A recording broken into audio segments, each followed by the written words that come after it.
I prefer communicating with people in person, or at least talking to the girl over the phone. I try to keep texting to a minimum because you can really confuse things. Statements can be misconstrued, a joke might not come out the right way. And if you're like me, you speak text quite often, and unless you know where to put the punctuation, Google doesn't do it for you.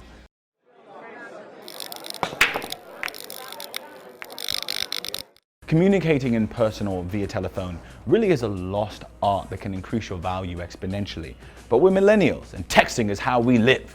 And one of the most aggravating things is when you get a woman's number and you're proud of yourself for getting her number.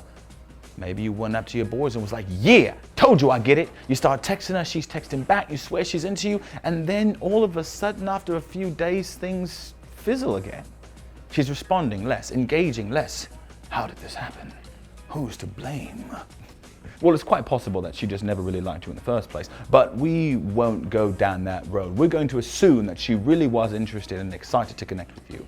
And if that is the case and things changed, it's always important to take a look in the mirror, look at that man in the mirror, pop the hood, so to speak, tinker around with the insides of the engine and see what's going wrong. So here are 5 texting mistakes you're making and how to fix them.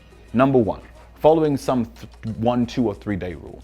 These rules are absolutely ridiculous. In fact, women prefer to be contacted within the first 24 to 48 hours. Don't wait until the next day to text the girl. Text her on the day of. Text her as soon as you get her number. Make it funny. Be like, I'm gonna text you right now, girl. Make it cute. Make it funny.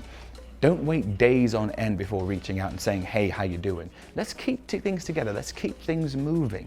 Keep yourself first in her mind and she'll remember you right away when the number pops up. She's gonna feel more comfortable with the interaction because she's already been texting you. This is gonna help remove any anxiety about texting you. Pull back on the pet names. Now, you should have got her name as soon as she told you what it was, and you should be using it from the first time she gives you in the first couple of messages, so you can lock it in your own brain. It's the same thing if you're dealing with people in person. You can't always call someone beautiful, gorgeous, sweetie, honey, baby, darling, sugar. You think you're complimenting her, but all she thinks is, does he not remember my name? If you give her a nickname when you meet, then that's fine, but it also has to be one of those things that's mutually agreed upon. You can't just start calling her some random name hoping it'll stick. Seriously, that really is a key when it comes to nicknames. Always find one that works and that is mutually agreed upon. Number 3, stop mistaking responses for attraction. Let's clarify this. You're probably not the only guy she's texting, and while you're being honest, let's clarify she's not the only girl you're texting. And that's okay right now. You haven't even had a first date. An enormous mistake that I see lots of guys making is they text this girl and they automatically think that she must be completely into me. Well, you haven't even gotten her out on a date yet. You can't build a relationship and communication and build attraction by text message.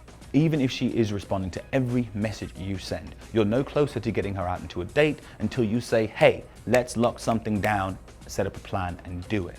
Once you get out, building the attraction actually begins. Long text conversations, stop that.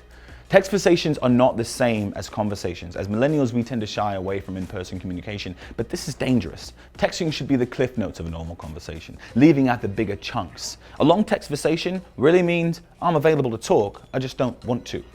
But why don't you want to? Maybe it's because you don't know how to hold a conversation in the first place. This is something you're going to have to work on if you're going to actually get this girl to be interested in you. It gets past 5 or 6 big text messages, just pick up the phone and call. Even if it's just a few minutes. Why? Because now she's heard your voice and you've heard hers. And that's a huge step in the right direction towards building attraction. Number 5, expressing deep feelings over text message. What are you doing? Some things need to be said in person because the response requires eye contact. Never tell a girl how deep you feel about her over text message or email. Even in the olden days, by say olden days, I mean like, let's say, I don't know, the time before text messaging, you would write something in a letter, and even then it was reserved for people who's lived far away from each other or people who were dying from slavery or war and they couldn't see one another. This girl you're talking to is probably within a couple of hours drive to you. If things have been going well and you're in this thing and you really feel her and you feel like she's in the like manner feeling you, it's time to make her my girlfriend type thing. Don't do it over the phone or by text message. That's just lame.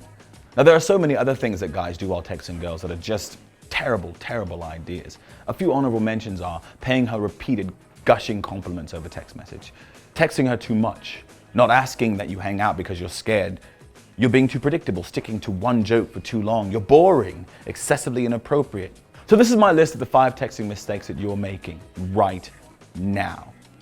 Sound off below and let us know what some texting mistakes that you've made in the past or mistakes that you think people have made in the past. I've given you mine. I throw myself on the train tracks for you. Now it's your turn. Or not. We'll see you next time.